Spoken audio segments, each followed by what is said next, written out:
옷의 가치를 떠나서 정말 어떤 옷이든지 품위 있고 격조 있게 입고 다니는 분들 보면은 참 멋있어요. 그리고 참 부럽기도 합니다. 저는 옷을 잘 입지 못하기 때문에 특별히 이제 여성분들이 아무래도 색깔 감각이 뛰어나고 그런 분위기를 좀 잘 이렇게 파악을 하는 것 같습니다.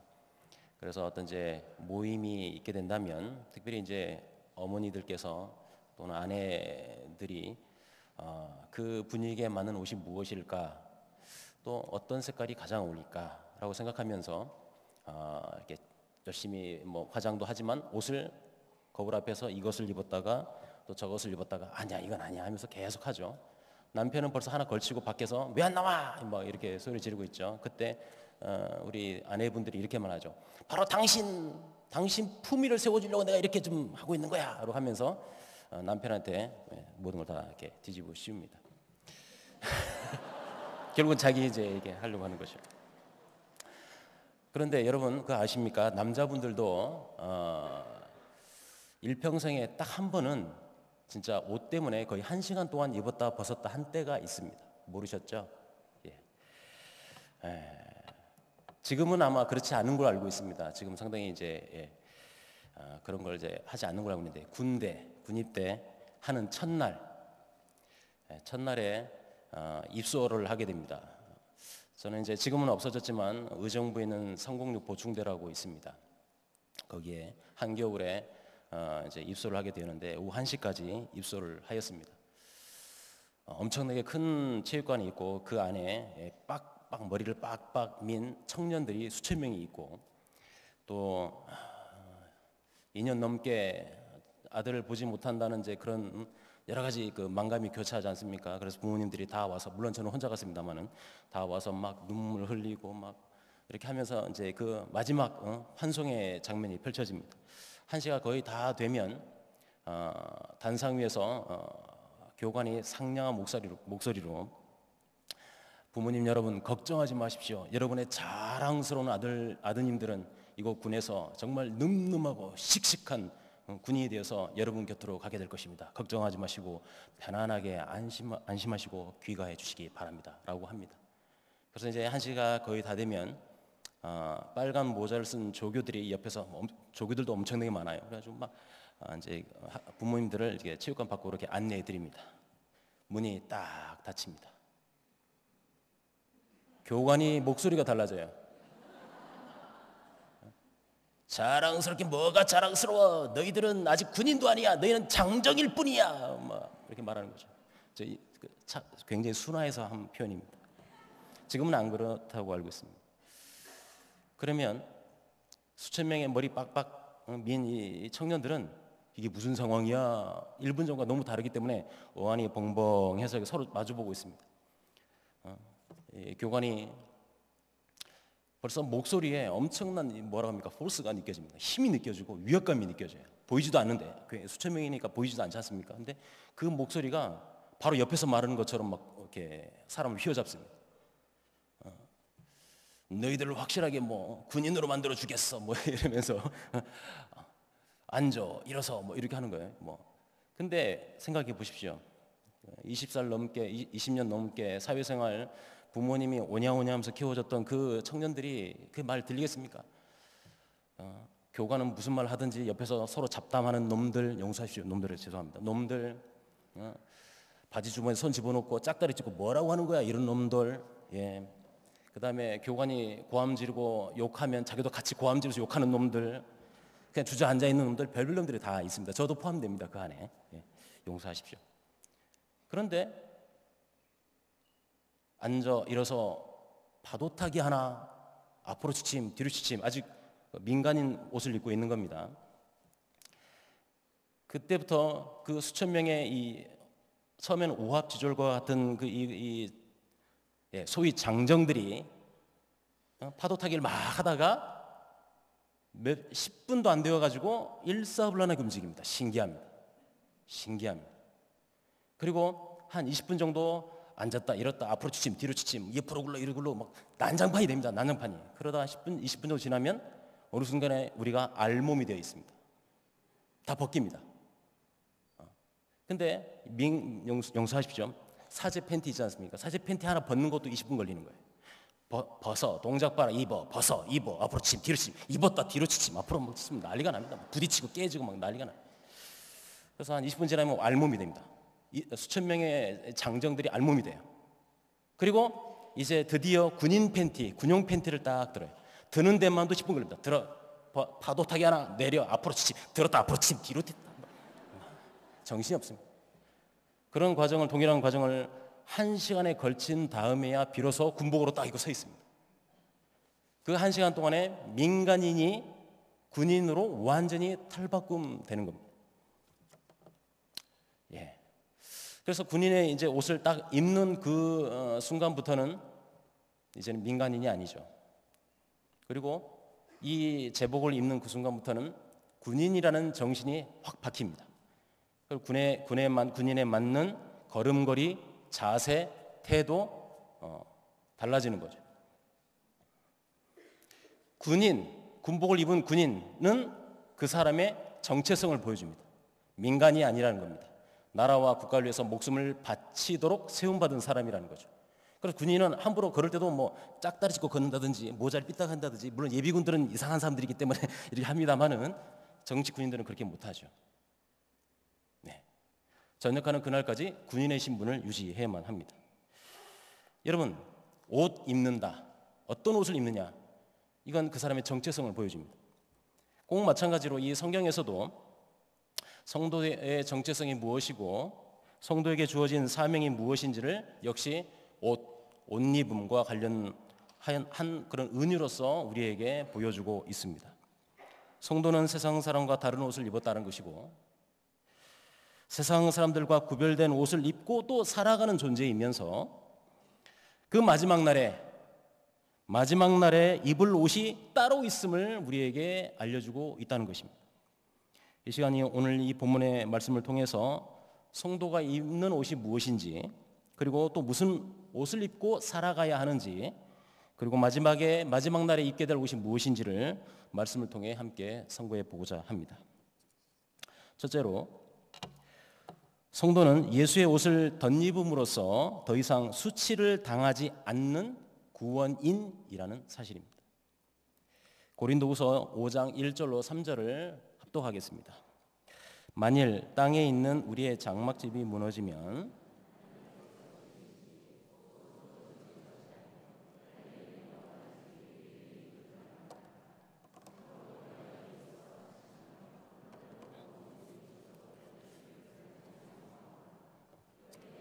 우리가 벗은 자들로 발견되지 않으려 함이라.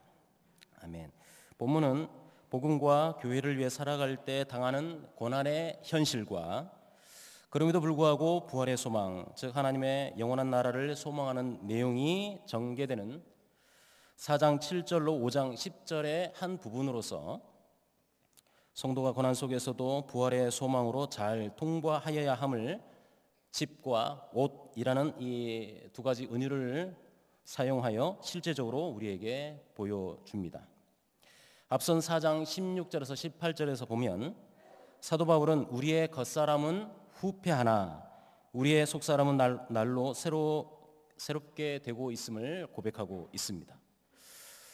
겉사람, 즉 우리의 육신은 점점 더 황폐해지고 약해져서 죽음에 더 가까이 가고 있지만, 속사람, 즉 이미 새로운 시대의 영을 소유한 자는 부활의 소망을 기다리는 존재로서 날마다 새로워지고 있음을 바울은 선포하고 있습니다. 복음 전파를 위해 고난과 역경의 삶을 살던 바울에게 있어서 자기 육신의 약해짐, 후패함, 이것은 당연한 수순이었습니다. 이러한 육신의 후패함을 통해 자신에게 죽음이 더 가까이 오고 있음을 당연히 느끼고 있었을 것입니다. 그럼에도 불구하고 그는 이러한 육신의 후패함을 통해 오히려 그의 영혼이 더욱더 새로워지고 있음을 깨닫고 있습니다. 그 이유가 무엇이겠습니까? 주님 만날 날이 더 가까워지고 있었기 때문입니다. 이제 바울은 오늘 보면 5장 1절에서 장막, 곧 집의 은유를 통해 부활의 소망을 육신과 연결시키고 있습니다. 여기 땅에 있는 우리의 장막집은 문맥의 흐름상 일시적이고 썩어지는 육신을 가리키는 표현으로서 장막집이 무너진다는 것은 몸이 썩어져 사라질 것을 말하고 있습니다. 이와는 반대로 또 1절에서 보면 하나님께서 지으신 집 곧 손으로 지은 것이 아니요 하늘에 있는 영원한 집이라는 이 표현은 부활한 후 얻게 될 썩어지지 아니할 영적인 몸을 가리키는 표현입니다. 따라서 사도 바울은 여러 가지 고난과 역경을 만남으로써 육신은 날로 쇠하여지고 죽음을 바라보고 있다 할지라도 오직 하나님께서 주시는 부활한 후 얻게 될 영적인 몸을 분명하게 인식하고 있다는 것을 알 수가 있습니다. 그러므로 바울은 말합니다. 참으로 우리 성도들은 일시적이고 임시적인 이 세상에서 여러 경우의 고난과 역경을 겪고 있다 하더라도 부활한 후에 얻게 되는 하늘로부터의 오는 장막, 즉 영혼의 몸을 덧입기를 간절히 사모하는 자들이 성도들이다라고 말하고 있는 겁니다. 여기에서 사도 바울은 집 은유에 이어서 옷 은유를 연달아 사용하면서 성도야말로 부활 소망을 가진 자들임을 피력합니다. 2절에 보면 덧입기를 사모하라, 간절히 사모하라. 또 3절에 보면 이렇게 입음은, 그리고 4절에도 복고자 함이 아니요 오히려 덧입고자 함이라는 말이 바로 옷 은유를 잘 보여주는 그런 표현들입니다. 3절에서 바울은 이렇게 입음은 우리가 벗은 자들로 발견되지 않으려 한다라고 말하고 있어요. 여기서 옷을 벗음이라는 것은 은유적인 표현인데 우리 육신이 곧 죽게 될 것을 말하는 겁니다. 자, 여러분, 기본적으로 벌거벗은 상태는 무엇을 의미하겠습니까? 성경 전체 맥락 속에서 수치를 나타냅니다. 벌거벗음은 수치입니다.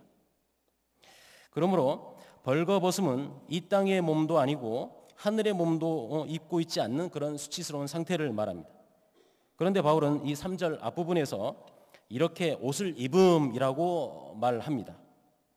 즉 2절에 하늘로부터 오는 영혼의 육신을 덧입음을 지금 이렇게 옷을 입음이라고 다시 받고 있는 겁니다.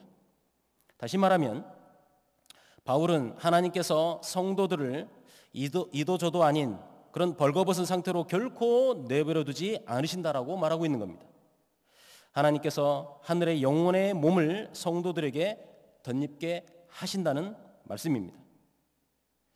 자, 여러분, 여기 옷 입음의 이미지가 2절과 3절에 계속 나오고 있는데 이런 옷 입음의 은유를 통해서 사도 바울은 저와 여러분에게 놀라운 구속사적인 성경신학적인 메시지를 던져주고 있습니다. 왜냐하면 2절과 3절이 바로 여러분 벌거벗음 하면 어느 말씀이 연상이 되십니까? 구약에서 바로 아담과 하와의 범죄 이후 장면을 연상시키고 있다는 사실입니다. 육신이 벗은 상태로 발견된다, 이 말은 창세기 3장 7절을 그대로 반향하고 있습니다. 창세기 3장 7절에 보면 이에 그들의 눈이 밝아져 자기들이 벗은 줄 알고 무화과나무 잎을 엮어 치마로 삼았더라라고 기록하고 있습니다. 아담과 하와는 범죄한 뒤에 자신들이 벌거벗었다는 사실을 깨달았습니다. 사실 그들은 범죄하기 이전에도 벌거벗었던 자들이었어요. 하지만 그들은 그 이전에 죄를 짓기 전에 벗고 있었지만은 그때는 서로가 수치를 전혀 느끼지 않았던 그런 복락의 상태에 이전에는 있었습니다. 그런데 그들은 범죄한 이후에 자신들이 벌거벗고 있었다는 사실을 깨달았고 깨닫자마자 그들에게 찾아온 것은 수치였습니다. 그래서 무화과나무 잎을 엮어서 자신들의 치부를 가렸던 것이죠. 그렇다면 그들이 수치를 느끼게 된 것은 그들이 범한 죄 때문이었습니다. 그리고 그 궁극적인 수치의 결과가 무엇이겠습니까? 죽음이 되는 것입니다. 죽음을 맞이하는 것입니다. 여러분 기억하십니까? 그때 하나님께서는 죄로 말미암아 수치를 느끼며 떨고 있던 아담과 그의 아내를 위하여 가죽옷을 지어 입히셨다라고 성경은 말하고 있습니다. 하나님께서 친히 그들의 수치를 가려 주신 것입니다. 이렇게 아담과 하와의 범죄로 말미암아 모든 인간에게 전가된 궁극적인 수치가 죽음이었고, 그 죽음으로부터 모든 인간은 결코 벗어날 수 없었습니다. 하지만 놀랍게도 하나님께서 이 가죽옷을 입혀주심으로써 그 궁극적인 수치를 하나님께서 미래에 자신의 아들을 통하여 영원히 미래의 그 죄를, 수치를 제거해 주실 것임을 예시해 주고 있는 말씀인 것입니다. 그러므로 오늘 본문 이 3절에 이렇게 입음은 우리가 벗은 자들로 발견되지 않으려 함이라라는 이 말씀은 바로 부활의 소망을 강력하게 담고 있는 메시지임과 동시에 바로 죄인이었던 저와 여러분이, 우리가 그래서 죄로 말미암아 수치와 치욕을 느끼며 살아가며 결국 죽음을 당할 수밖에 없던 저와 여러분이 오직 십자가에 달려 살을 찢고 피를 흘려 주심으로써 자신의 가죽옷으로 덧입혀 주신 예수 그리스도의 은혜로 말미암아 구원받은 자들임을 강력히 보여주고 있는 것입니다. 그러므로 우리는 더 이상 수치를 당하거나 부끄러움을 당하지 않고 하나님의 자녀로서 의의 자녀로 하나님 앞에 설 수가 있게 된 것입니다. 이것을 두고 사도 바울은 자신의 다른 서신에서 똑같이 말하고 있습니다. 갈라디아서 3장 26절로 27절에도 역시 옷 입음이라는 은유로서 저와 여러분이 구원인이 되었음을 강력히 증거하는 것입니다. 너희가 다 믿음으로 말미암아 그리스도 예수 안에서 하나님의 아들이 되었으니 누구든지 그리스도와 합하기 위하여 세례를 받은 자는 그리스도로 옷 입었느니라. 그렇습니다. 저와 여러분이 예수의 옷을 입은 구원인이기 때문에 세상에서 고난과 역경 가운데 살다가 마침내 우리가 육신의 옷을 벗을 때에도 하나님께서 우리를 벗은 상태로 결코 내버려 두지 않으시고 하나님께서 영생과 불멸의 영원한 옷을 반드시 덧입혀 주실 것임도 확신할 수가 있는 것입니다. 성도 여러분, 우리는 옷 입은 자들입니다. 군복이 아니고요, 교복이 아닙니다. 오직 예수 그리스도로 옷 입은 자들, 구원인들입니다. 예수 그리스도께서 친히 우리의 죄를 가리시고자 수치를 덮고자 당신 자신을 우리 위에 덧입혀 주셨습니다. 오직 은혜로 수여된 것입니다. 옷을 벗은 사람은 부끄러움을 당하는 사람입니다.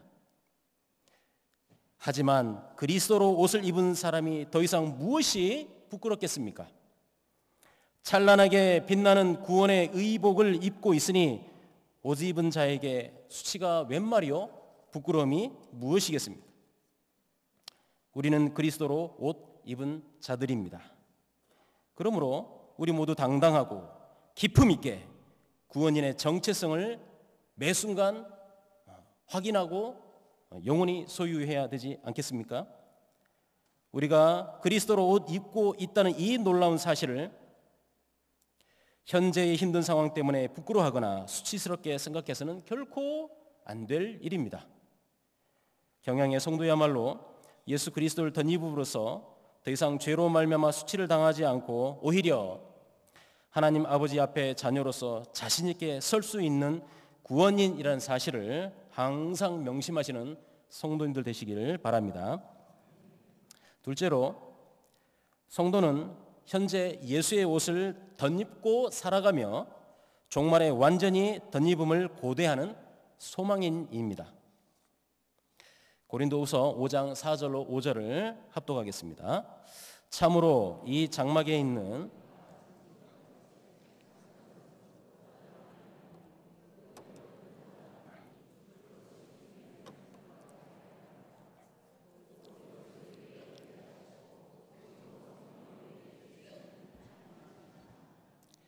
아멘. 사도 바울은 일시적이고 임시적인 장막, 곧 육신을 가진 자로서 복음과 교회를 위한 사역을 있는 힘을 다하여 감당하였죠. 그 감당하는 길에서 외부로부터의 핍박과 또 불경건한 자들로부터 위협을 당하였고 심지어는 교인들에게서 일부 교인들에게서 조차 온갖 비난과 모함을 당하기까지 했습니다.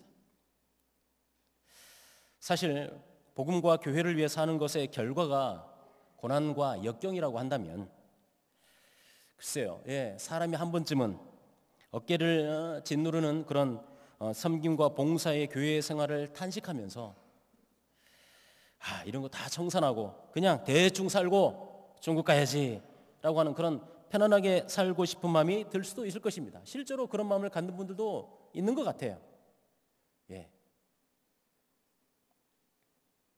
어떻게 보면 사도 바울도 역시 고난의 무게를 견디고 있는 자신의 이 장막, 즉 날마다 연약해지고 후퇴하는 자신의 육신 위에 더욱 짓누르는 사명의 짐에 탄식했습니다.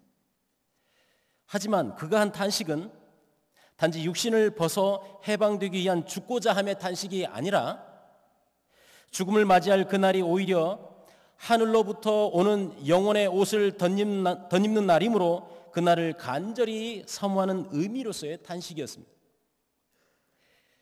더 이상 일하기 싫다는 그런 의미가 아니고 부활의 그날을 바라보기 때문에 이 썩어지는 육신이지만 이 육신을 가지고 오늘을 더 열심히 살겠다는 의지의 고백이었던 겁니다.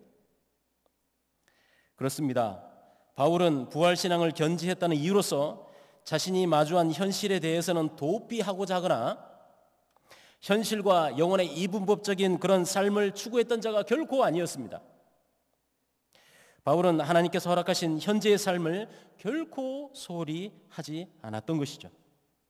예수 그리스도로 덧입었기에 오히려 현세적인 삶 속에서도 더욱더 그리스도로 매일 매순간 덧입고자 했던 것입니다. 그래서 바울은 오늘 본문과 연결되는 5장 7절에서 10절에서 현재의 신실한 삶을 살 것을 다짐하고 있습니다. 7절 고린도서 5장 7절에는 우리가 믿음으로 행하고 보는 것으로 하지 않는다라고 말합니다. 9절에도 그런즉 우리는 거하든지 떠나든지 주를 기쁘시게 하는 자가 되기를 힘쓴다라고 말합니다. 10절에서도 우리가 다 반드시 그리스도의 심판대 앞에 드러나 각각 선악간에 그 몸으로 행한 것을 따라 받게 될 것이다라고 말합니다. 이처럼 바울은 현재의 삶에서도 그리스도로 옷 입고 있었던 신앙인이었습니다. 이러한 옷 입음의 은유를 통해 권면되는 신앙인의 삶의 자세는 바울 자신이 기록한 또 다른 서신에서도 자주 등장합니다. 골로새서 3장 9절로 10절에 보면 이런 말씀이 있습니다. 너희가 서로 거짓말을 하지 말라. 옛사람과 그 행위를 벗어버리고 새 사람을 입었으니 새 사람을 옷 입었으니 이는 자기 일을 창조하신 이의 형상을 따라 지식에까지 새롭게 하심을 입은 자니라. 골로새 3장 12절에서도 이렇게 말씀합니다. 그러므로 너희는 하나님이 택하사 거룩하고 사랑받는 자처럼 긍휼과 자비와 겸손과 온유와 오래 참음을 옷 입고 라고 권면하고 있습니다. 에베소서 4장 20절에서 24절도 마찬가지입니다. 오직 너희는 그리스도를 그같이 배우지 아니하였느니라. 진리가 예수 안에 있는 것 같이 너희가 참으로 그에게서 듣고 또한 그 안에서 가르침을 받았을진데 너희는 유혹의 욕심을 따라 썩어져가는 구습을 따르는 옛사람을 벗어버리고 오직 너희의 심령이 새롭게 되어 하나님을 따라 의와 진리의 거룩함으로 지으심을 받은 새 사람을 옷 입으라 라고 말하고 있는 것입니다. 이처럼 사도 바울은 고난과 역경이 펼쳐지는 삶 속에서도 더욱더 하나님께서 기뻐하시는 자로 서기 위해서 신실함의 옷을 입을 것을 강력하게 권면하고 있습니다. 분명 바울에게 있어서 현재의 삶은 죽음을 맛보는 것과 같은 그런 고난의 삶이었습니다. 하지만 이러한 바울의 삶은 다른 사람들에게 생명을 얻게 하는 삶이었고 결국 이것은 하나님께 영광을 올려드리는 믿음의 삶이었습니다. 여러분, 4절 하반절에 죽을 것이 생명의 삼킨 바 되게 하려 함이라고 한 말씀이 있습니다. 이것처럼 우리 육신의 후패함과 죽음은 우리를 두렵게 하는 것이 가는 것 같지만 하지만 그러나 그것은 결코 하늘로부터 우리에게 오는 영원한 생명을 이기지 못합니다. 앞에서 살펴본 대로 본문 5장 2절과 3절은 아담과 하와의 범죄 사건이 암시되어 있다고 말씀을 드렸습니다. 즉 하나님께서 그들에게 가죽옷을 입혀 주심으로써 궁극적인 수치인 죽음으로부터 완전한 해방을 받을 것임이 예시되고 있다고 말씀을 드렸습니다. 또한 사도 바울은 4절에 죽을 것이 생명에 삼킨 바 됐다라는 이 말씀을 통해서도 구약 성경을 암시하고 있습니다. 이 암시를 통해 죽음의 완전한 제거에 대한 약속이 바로 예수 그리스도를 통해서 성취되었음을 보여주고 있는 것입니다. 그 구약 성경이 무엇이겠습니까? 이사야 25장 8절의 말씀이 그것입니다. 이사야 25장 8절에 사망을 영원히 멸하실 것이라. 주 여호와께서 모든 얼굴에서 눈물을 씻기시며 자기 백성의 수치를 온 천하에서 제하시리라.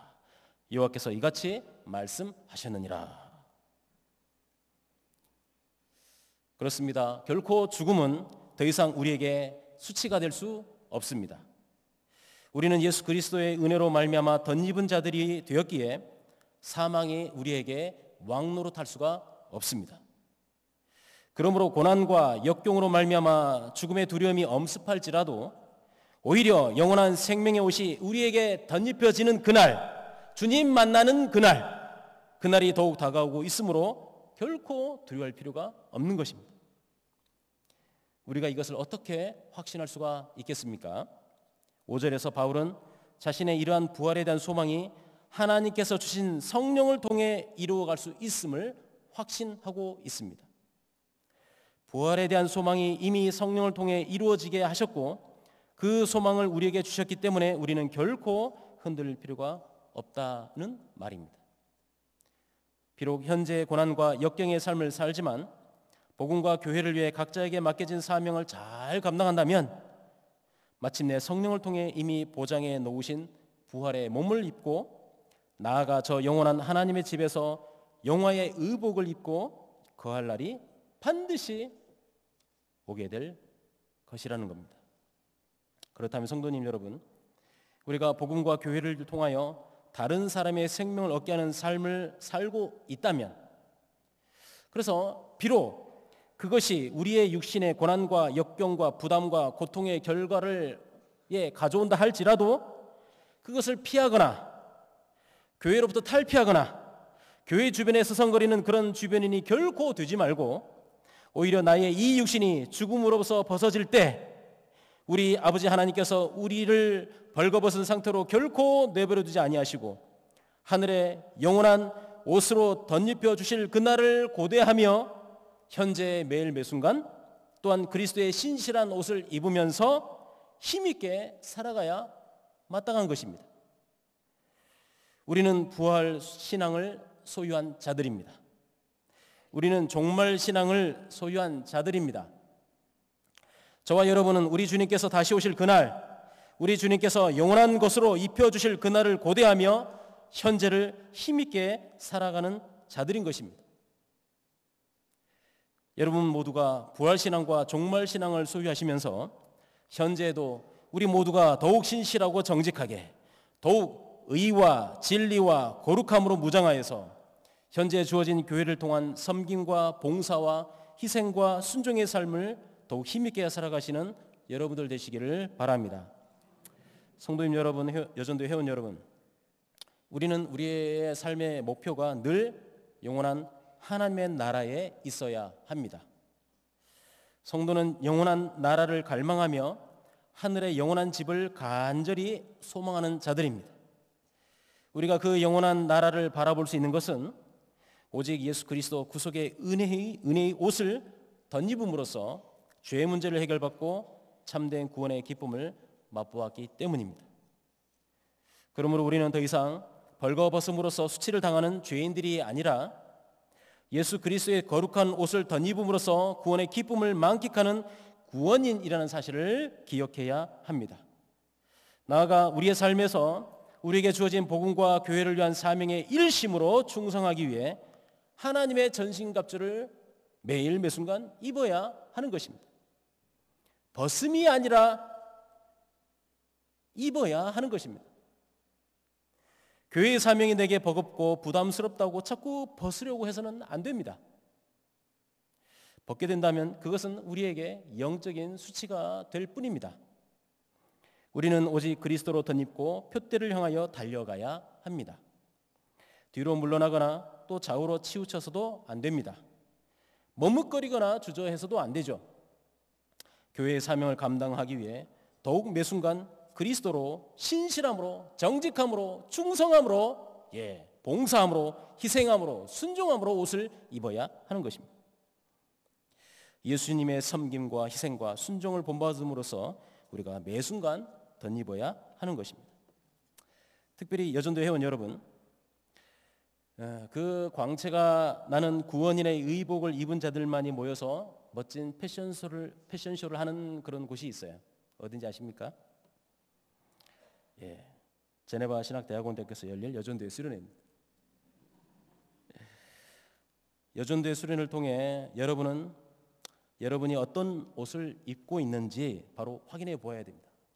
무슨 브랜드야? 이걸 물을 필요 없고요. 그거 아니고 사람 눈에는 안 보이지만 하나님은 보시는 구원인의 옷을 입고 있는지 말씀을 통해서 예배를 통해서 확인해 봐야 되지 않겠습니까? 구원인만이 입은 의복을 확인해 보아야 한다는 말입니다. 또한 그 구원인들의 이러한 영적인 패션쇼를 통해서 재신 교단 소속 성도로서 복음과 교회의 사명을 위해 매 순간 입어야 할 옷이 또 무엇인지 그 영적인 집회, 유월절 잔치에 참여해서 확인해 봐야 되는 것입니다. 내가 또 계속 매일매일 그리스도께서 나에게 주시는 옷이 무엇인지 확인해 봐야 된다는 말입니다. 군인이 되기 위해서 벗었다 입었다 팬티만 1시간 동안 벗었다 입었다 이런 의식은 전혀 필요가 없어요. 그런 의식 따위는 필요 없습니다. 오직 그리스도로 옷 입음으로써 사명의식이 절로 우리 마음에 새겨져 있기 때문입니다. 여러분, 겉으로 보기에 무슨 옷을 입었고 어떤 치장을 했는지는 중요하지 않습니다. 겉으로 입은 의복은 다 다르다 할지라도 한결같이 모두 다 동일한 화려한 그런 하나님 정말 보시기에 기뻐하실 만한 광채가 나는 성도들만 입은 영적인 제복이 우리가 입고 있고 특별히 여전도 회원들이 입고 있고 그 제복이 신학교 수련회 현장에서 빛날 것입니다. 그 제복을 입은 여전도 회원 여러분, 파주 제네바 신학대학원대학교에서 여러분의 입은 제복이 그곳에서 빛나길 바랍니다. 성경의 마지막 기록인 요한계시록은 우리 모두 마침내 부활하여 우리 주님을 영접할 그 종말의 날을 옷 입음이라는 최절정의 은유로서 우리에게 보여줍니다. 요한계시록 21장 2절에 보면 이런 말씀이 있습니다. 또 내가 보매 거룩한 성 새 예루살렘이 하나님께로부터 하늘에서 내려오니 그 준비한 것이 신부가 남편을 위하여 단장한 것 같더라. 우리 주님 다시 만나는 그날 모든 성도는 아름다운 예복을 입고 신랑 되신 예수님과 영원한 혼인잔치에 참여하게 될 것입니다. 바로 그날 하나님의 영원한 장막에서 부끄러움 없이 지내게 될 그 부활의 날을 고대하면서 우리는 매일 매순간 그리스도로 또한 덧입어야 합니다. 신실한 옷을, 충성의 옷을 덧입어야 하는 것입니다. 그 부활의 날에 마침내 우리는 완전한 그리스도 예수의 최종적이고 완성된 궁극의 옷을 입게 될 것입니다. 우리 모두가 정결한 신부의 자격으로서 신랑 되신 어린 양 예수님의 혼인잔치에 영원하고 복된 최상의 예복을 입을 것입니다. 성도님 여러분, 여전도회 회원 여러분, 부활의 날을 소망하면서 더 이상 벌거벗음으로써 부끄러움을 당하지 말고 이 교회를 통해 매일 매순간 그리스도로 옷 입으심으로써 표대를 향하여 쉼없이 달려가시는 성도님들과 여전도회 회원들이 되시길 예수님의 이름으로 축원합니다.